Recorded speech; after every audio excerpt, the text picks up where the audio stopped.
Mafia II is it's a third-person action-adventure game set in a fictional city in the east coast of America during the 40s and 50s. It charts this guy, Vito Scaletta's sort of rise into a life of organised crime along with his buddy Joe.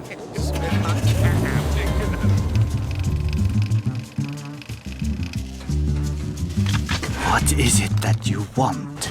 I want to know why you had our friend killed. Well, like every classic mob story, Mafia II is a story about friendship, betrayal. The guys who you think are the bad guys might not really be the bad guys.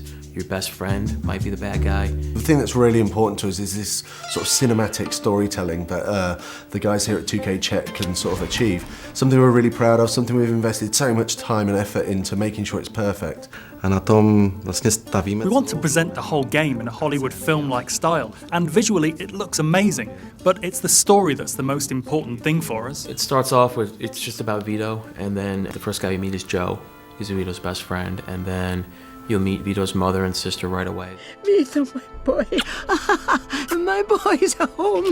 Vito's a nice guy, he has strong morals, he doesn't kill people because he wants to, he kills because he has to. He just wants to get a bit of money, a bit of respect and a bit of power. Vito doesn't aspire to be the Don. Here's your 300 bananas. I'm taking my cut as the middleman. Next time, you're on your own. All right. Thanks, Joe. When I first got the first version of the script, one thing that really stuck out was that it was a buddy story. It wasn't just one guy on his own doing what he wants. Like I said, I know people. You get all the official paperwork tomorrow. Joe's sort of a shoot first, sort of ask questions later sort of guy, you know. Joe is the guy who comes up with the schemes and or tries to come up with the schemes, and Vito kind of makes sure that they both don't get arrested or killed. Joe just makes some pretty dumb decisions through the story, you know, and Vito is just left to sort of like deal with that and sort of get Joe, his best buddy, out of these scrapes. Don't worry, I thought of everything. I got these phone company uniforms so we can pretend to be fixing something. Sounds a little too simple. Vztah mezi Vitem a Our goal was to build the relationship in such a way that it's clear to us, or to the player, that Joe is his best friend. Something like family, if not even more.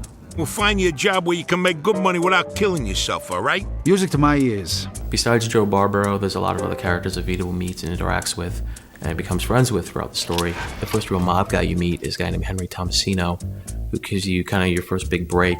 And then this guy named Eddie Scarpa, who's kind of similar to Joe in that he likes the booze, he likes the women. It's an open world city with a very strong linear story travelling through it, which is maybe a little bit of a different structure than we see with other open world games. With our game, the story is incredible, the dialogue is amazing. If you knew what was really going on, you'd realize that you was better off in jail.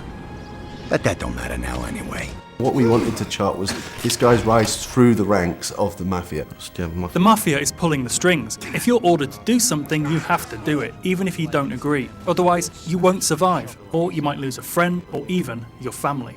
You're gonna do us all a favor, and if I refuse, you die. The life of a mobster isn't what it's all made out to be, you know. It's not all really glamorous, you know. It has some really bad things that happen to it, and we really explore that during the story. I think it's really interesting. People are going to really enjoy it. What'd you say your name was? Vito. I need someone to give him a little nudge. $10 a man.